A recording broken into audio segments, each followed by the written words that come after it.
వీరికి ఈ సంవత్సరంలో ఆదాయం 14, వ్యయం 11, రాజపూజ్యం 5, అవమానం 6గా ఉందండి. దుర్గాదేవి జ్యోతిషాలయం. మీరు ఎక్కడెక్కడో జ్యోతిష్యం చెప్పించుకుని నిరాశ చెంది ఉన్నారా? అయితే ఒక్కసారి ఈ గురువు గారికి ఫోన్ కాల్ చేసి చూడండి. ప్రేమ, పెళ్లి, ఉద్యోగం, రాజకీయం, విదేశీ ప్రయాణం, ధనం నిలకడగా లేకపోవటం, భార్యాభర్తల మధ్య గొడవలు, ఆస్తి తగాదాలు, అప్పుల బాధలు, ఎటువంటి సమస్యలకైనా రోజుల్లోనే పరిష్కారం చూపిస్తారు. మూలా నక్షత్ర జాతకులకు ఈ సంవత్సరంలో ఒక చిన్న నెగిటివ్ పాయింట్ ఏంటంటే అర్ధాష్టమ శని యొక్క ప్రభావం అనేది ఉండబోతుంది. అంటే శని మీ మాతృస్థానమైనటువంటి 4వ స్థానంలో ఉన్నాడు కాబట్టి కుటుంబానికి సంబంధించినటువంటి కొన్ని పనులలో ఆలస్యం ఉండే అవకాశాలు ఉంటాయి.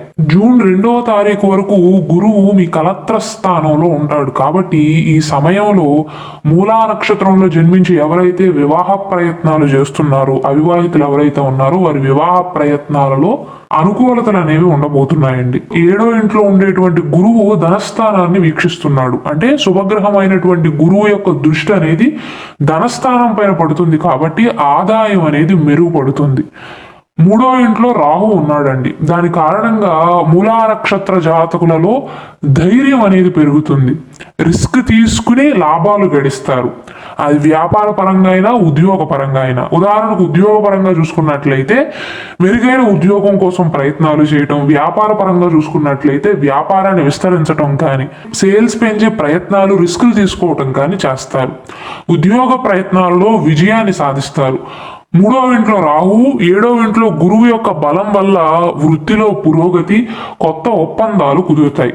సంతాన యోగానికి కూడా అనుకూలమైనటువంటి కాలం అండి. 7వ ఇంట్లో గురువు ఉండి ఆ దృష్టి 5వ ఇంట్లో అంటే సంతాన స్థానం పైన పడనప్పటికీ కూడా ఇండైరెక్ట్ గా సంతాన యోగానికి కొన్ని అనుకూలతలు అనేవి సూచిస్తున్నాయి. కుటుంబంలో ఆనందం ఉంటుంది కానీ శని 4వ స్థానంలో ఉన్నాడు కాబట్టి తల్లిగారి ఆరోగ్యం విషయంలో జాగ్రత్తలు తీసుకోవాలి. ఒకవేళ మీకు ఆల్రెడీ వివాహం అయినట్లయితే మీ వైవాహిక జీవితంలో అవగాహన అనేది పెరుగుతుంది అనమాట.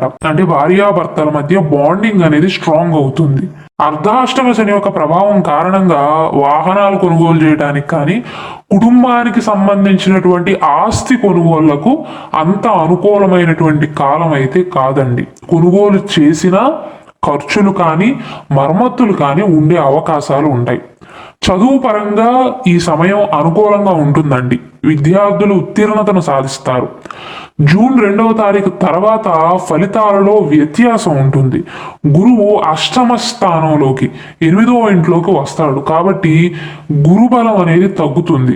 ఆర్థిక పరంగా, ఆరోగ్య పరంగా నిర్ణయాలలో కొన్ని జాగ్రత్తలు తీసుకోవాలి మూలా నక్షత్ర జాతకులు.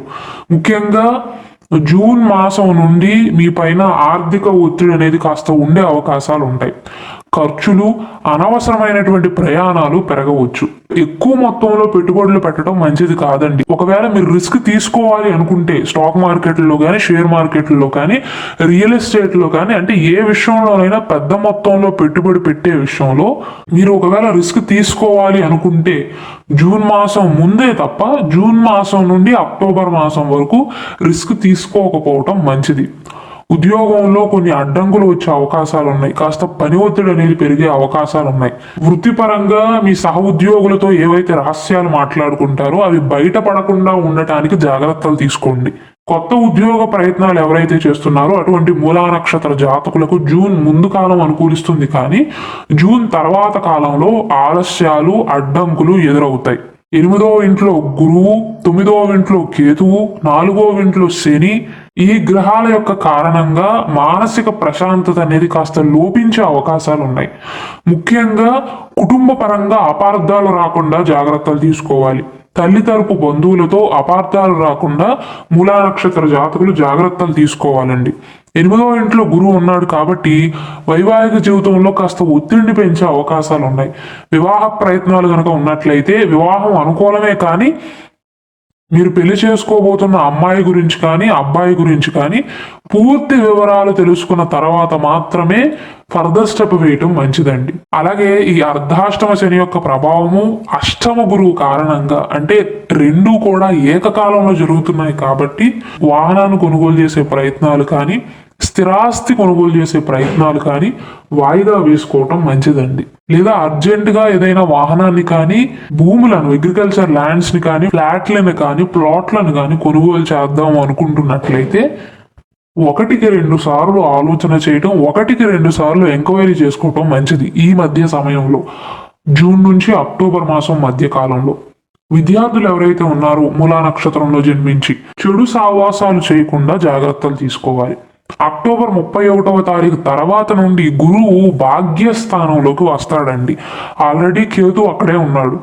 కేతువు ప్లస్ గురువు 9వ ఇంట్లో ఉంటారు.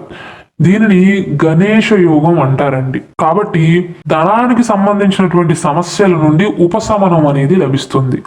గురువు 9వ స్థానంలో ఉండటం వల్ల అదృష్టం కలిసి వచ్చి ఆదాయం పెరిగే అవకాశాలు ఉంటాయి. అంటే పూర్తిగా మీ జాతకం అంతా అనుకూలంగా మారిపోతుందని కాదండి, గతం కంటే కూడా చాలా వరకు గురుబలం వల్ల మెరుగుదల అనేది కనిపిస్తుంది.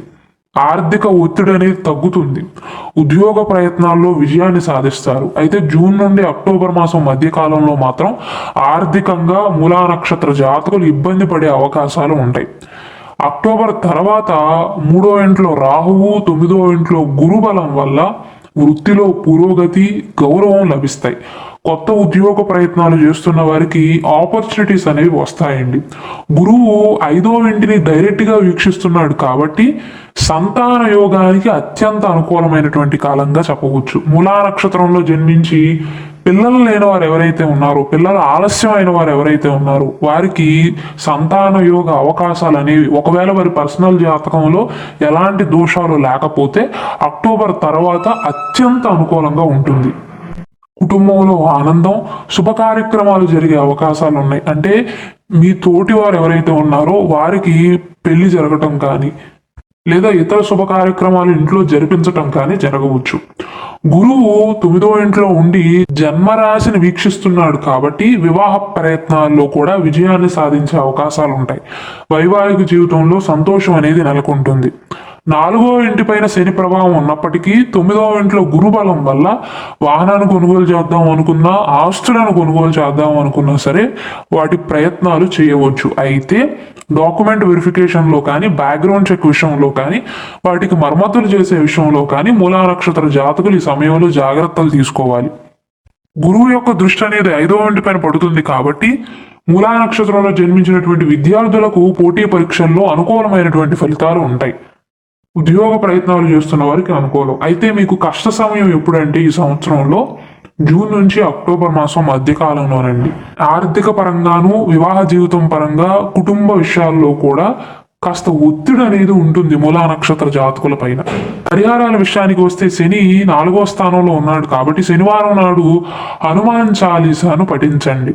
వృద్ధులకు కానీ, నిరుపేదలకు కానీ నల్ల నువ్వులు, నూనెను దానంగా ఇవ్వటం, పెద్దవారిని గౌరవించటం చెయ్యండి. ఒకవేళ తల్లిగారి ఆరోగ్యం అనేది బాగోలేకపోయినా, గృహంలో సమస్యలు ఎదురవుతున్నట్లయితే అష్టమ గురువు యొక్క ప్రభావం ఉంది కాబట్టి గురువారం నాడు దక్షిణామూర్తిని ఆరాధించటం, విష్ణు సహస్రనామ పారాయణం చేయటం మంచిదండి.